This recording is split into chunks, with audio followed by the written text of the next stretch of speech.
Today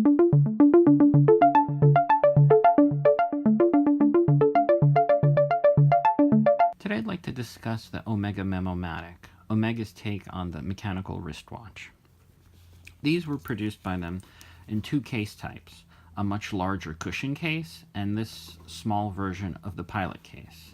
In case you're not familiar, the pilot case concept came from the Omega Flightmaster. If you'll look carefully, you'll notice that the Omega-matic case is basically a smaller version of the Flightmaster case. This came in a Seamaster Chrono and I believe 120 meter dive watch without any other complications. And this miniature case I believe was limited to Memomatic designs. But I happen to love the pilot case, so when I discovered that there was a cheaper, smaller, more manageable version, I jumped on it. Incidentally, this is a 40 millimeter case, and this has 20 millimeter lugs, whereas this has 22. And also, nice 70s orange. Anyway, to continue.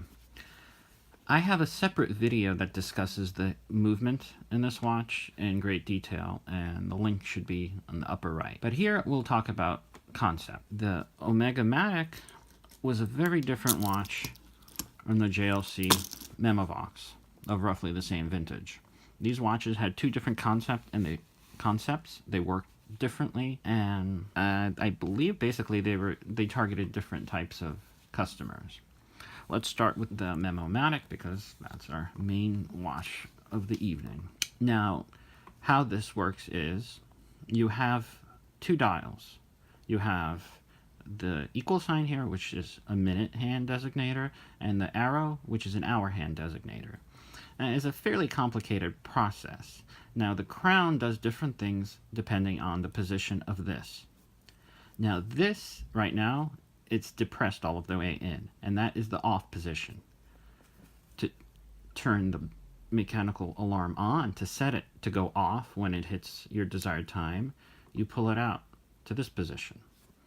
To set the time, the mechanical time, you pull it out to the third position. Once it's in the third position, you can rotate the inner and outer wheel. So we're going to set it to go off. Oh, and incidentally, even if you were to set it like dead at 25 minutes, the accuracy isn't that great, even when serviced or new. I believe it's probably accurate between 5 and 15 minutes, something along those lines. So you can't really expect high accuracy, even in the best of cases. But anyway, so let's set it, say, to go off at this time. And this is sort of annoying. Once you set it, it's very difficult to just push it gently into the second position, so you really have to push it all the way in to turn it off, and then pull it out to the second position to turn it on. And now we can pull out the crown, and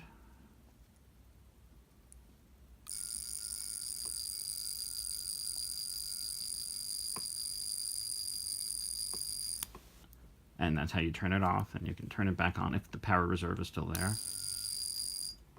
And the reserve ran out. And that's how it works. If you notice, it's a pretty discreet sound. And Omega advertised it as such, where I think the main purpose, as far as they were concerned, was this would work in an office environment, where the ringer can go off in a meeting or an environment where it'd be relatively crowded, so it would have to be discreet. Now, I don't know if it was simply the weakness of this particular alarm, and they marketed it as such to cover it up, or if it was really intended to be that way. But that's the way it worked. In my last video where I compared having a Memovox work inadvertently in a train, this isn't going to happen. If there's any significant external noise, you're not going to hear this. It has to be pretty quiet for you to hear it. And I think the reality is, even in this modern age, it probably wouldn't bother too many people. But it's pretty quiet, so unless you work in a very quiet environment, I don't see this being reliable if you're outdoors in any capacity, or even around a lot of people. Just to give you a comparison, the Memovox, you hear this has a separate barrel for the power reserve, the alarm, whereas this has a combination. Again, I have a separate video discussing that. But anyway,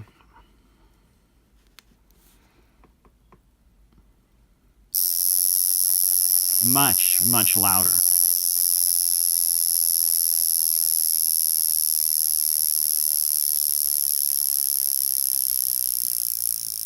Much, much louder. And again, they're roughly the same vintage of the 70s. So wearing something like this in an office environment is going to be very distracting, and people will notice and possibly get annoyed. Whereas this one, depending on the circumstances, you might be lucky if you catch it every time. One other thing I wanted to mention is, because of all the complications, this has a pusher at 3 o'clock, and you push it with a toothpick or something, and that advances the date. And that speaks to the complicated alarm function on this. And while there's no way I could possibly show it, there's actually an omega symbol etched in the crystal, and that's one of the ways of telling that it's original. Also, it has a little boxed date, which sometimes aftermarkets or newer, different versions won't have. And that's a summary of the Omega Memomatic, and that's about it for this video. And as usual, thanks for watching.